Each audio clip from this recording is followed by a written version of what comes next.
In today's video, I'm going to teach you how to make a Confluence page full width. This will allow you to utilize the entire width of your screen, giving your content more space and improving readability, especially when dealing with large tables or embedded content. To begin, let's open your preferred web browser. Now, this might be Google Chrome, Mozilla Firefox, Safari, or whichever one you are most comfortable using. Once your browser is open, go ahead and search for Confluence. If you're already a frequent user, you might have it bookmarked or saved on your favorites bar, but if not, just type Confluence into the search bar and click on the link to the official website. Upon reaching the Confluence homepage, you'll need to log in.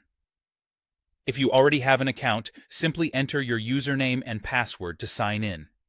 However, if you're new to Confluence, you'll need to sign up first, which is a simple process.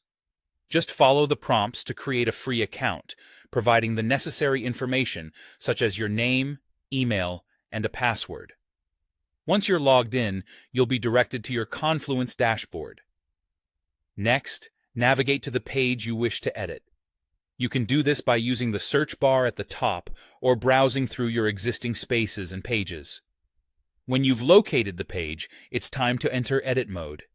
To do this, look for the Edit button, usually found at the top right of the page, and give it a click. You'll notice that when you enter edit mode, the layout of the page will change slightly, allowing you to modify the content as needed. Now comes the crucial step for making your page full width. As you are in the edit mode, look to the top of the page where you'll find a variety of toolbar options. Among these, you'll see a button that says Make Page Full Width. It's usually represented by two outward-facing arrows. Click this button. Instantly, your page will expand, utilizing the entire width of your screen.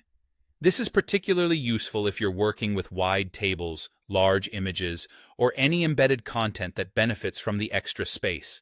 Once you're satisfied with the changes, don't forget to save them. Just click the Publish button, usually found on the right side of the top banner. And there you have it. Your Confluence page is now full width, providing both you and your readers with an enhanced viewing and editing experience. And that's all there is to it. Making a Confluence page full width is a simple yet powerful way to enhance your content presentation. Be sure to try it out and see the difference it makes. Thank you for watching, and see you in the next video.